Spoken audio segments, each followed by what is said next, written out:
You have brilliant ideas, ideas that could change everything, ideas that keep you up at night with excitement. But here's the thing, they're still just sitting there in your head, aren't they? You tell yourself you need more money to start, or better timing, or the perfect team. But here's the truth nobody talks about. Those aren't the real reasons you're stuck. The real reason has nothing to do with resources or market conditions. It's a psychological block that's keeping you trapped in endless planning mode. And once you understand this hidden pattern, everything changes. Today, I'm going to show you the mindset shift that separates people who dream from people who build. Let's dive in. The idea phase feels incredible, doesn't it? When your business exists only in your mind, it's perfect. Every detail is flawless. Every customer loves it. Every problem has an elegant solution. This is what I call the comfort zone of infinite possibility. And it's dangerously addictive. Here's why your brain loves this phase so much. When you're just thinking about ideas, you get to keep all of them. You're simultaneously the person who could build the next social media platform, revolutionize education, and create the perfect productivity app. You're a visionary with unlimited potential. But the moment you choose one idea and start building, something terrifying happens. You lose all the others. This is the fear of finite possibility, the anxiety that comes from committing to one path when infinite paths feel available. So what does your mind do? It keeps you researching, planning, perfecting. It disguises procrastination as preparation. You convince yourself you need one more course, one more mentor session, one more market analysis before you're ready. But here's what's really happening. You're protecting your identity. As long as you stay in the idea phase, you get to be the person with amazing ideas.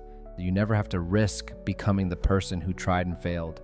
You never have to face the possibility that your execution might not match your vision. Think about it. Which feels safer? Being known as someone with incredible potential or being known as someone who built something imperfect? Your brain chooses potential every time. Because potential can't be disproven, execution can. There's another layer here too. We've been sold this myth that great ideas need perfect conditions, that successful entrepreneurs wait for the stars to align before they start. But this is completely backwards. The most successful people I know didn't wait for perfect conditions. They started with good enough conditions and figured it out along the way. The deeper truth, you're not really afraid of failing. You're afraid of discovering your limits. Right now in the idea phase, you can believe you're capable of anything. But once you start executing, you'll discover what you're actually good at and what you struggle with. That's terrifying for someone who's built their identity around unlimited potential. But here's the thing, those limits aren't permanent. They're just your current starting point. Every person who's built something meaningful has pushed past their initial limits. The only difference is they were willing to discover what those limits were. The comfort zone of infinite possibility feels safe, but it's actually the most dangerous place you can stay. Because while you're dreaming, someone else is building. Here's where everything changes. There are two types of people in this world, idea people and execution people. And the difference isn't talent or intelligence. It's identity. Idea people see themselves as visionaries. They're always thinking, always planning, always optimizing.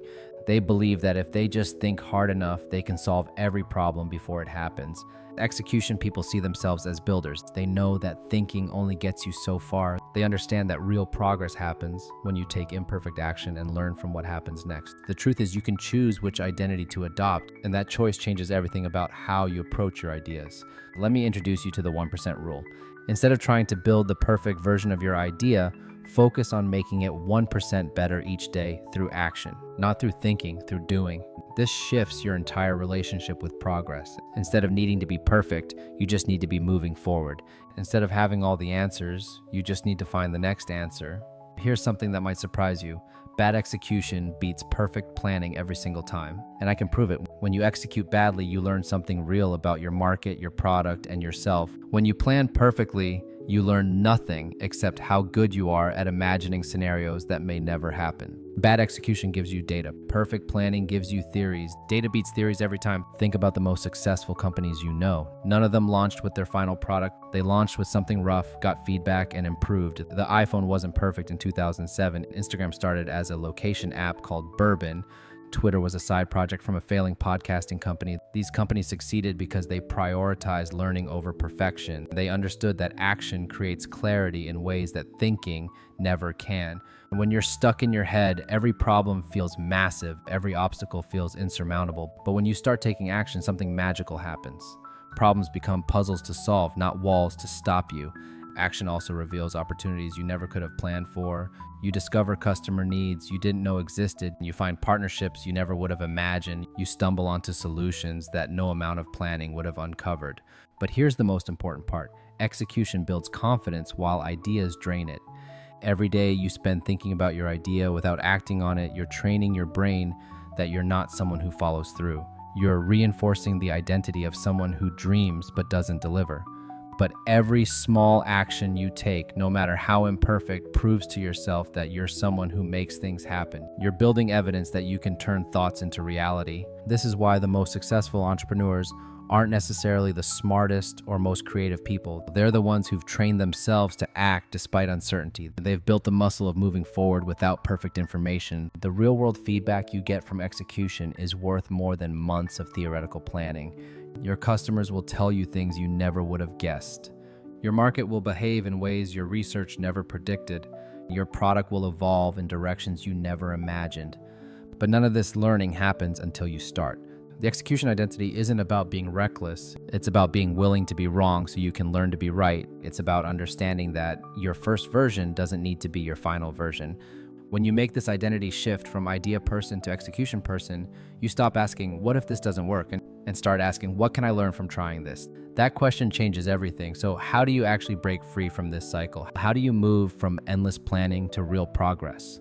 It starts with one simple but powerful decision.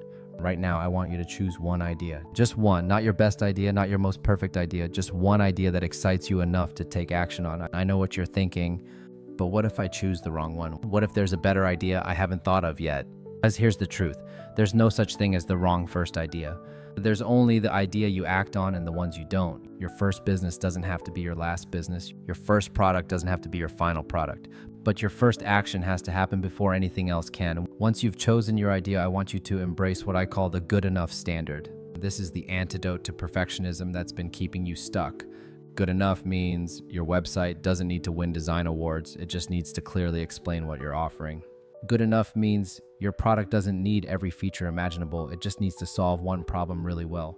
Good enough means your business plan doesn't need to predict every scenario. It just needs to get you started. The good enough standard isn't about lowering your expectations. It's about understanding that excellence comes through iteration, not through initial perfection. Now let's talk about failure, because I know that's what's really keeping you up at night. You're not afraid of hard work or long hours. You're afraid of failing publicly. You're afraid of people seeing you try and not succeed. Here's how to reframe this completely.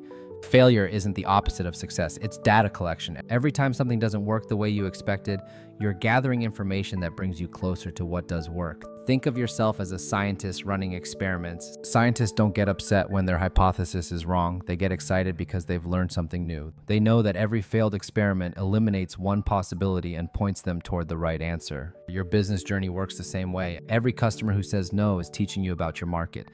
Every feature that doesn't get used is showing you what people actually want. Every marketing message that falls flat is helping you find your voice. This is why taking action is so much more valuable than perfect planning. You can't plan your way to these insights. You can only discover them by putting your ideas into the real world and seeing what happens. Let me tell you about the compound effect of small, consistent actions. You don't need to build your entire business in one day. You don't need to launch with everything perfect. You just need to make progress every single day. Maybe today you write one page of copy for your website. Tomorrow you create a simple logo. The next day you reach out to your first potential customer. These actions seem small individually, but they compound into something powerful. Each small action builds momentum. Each completed task proves to yourself that you're someone who follows through. Each day of progress moves you further away from the comfort zone of infinite possibility and closer to real results. Now, let's address the excuses, because I know they're coming up right now. I don't have enough money. Start with what you have. Most successful businesses began with far less money than you think you need. I don't have enough time. You have the same 24 hours as everyone else. The question is how you're choosing to use them. I don't have the right skills. Skills can be learned. What you can't learn is the willingness to start before you feel ready. The market isn't right. There's never a perfect market. There are only markets with problems that need solving. I need more experience. Experience comes from doing, not from waiting for the right moment to do. Every excuse is just fear wearing a logical costume. And fear is normal. It's part of the process. The difference between people who succeed and people who stay stuck isn't the absence of fear. It's the willingness to act despite the fear. The truth is, execution is a skill you build, not a talent you're born with.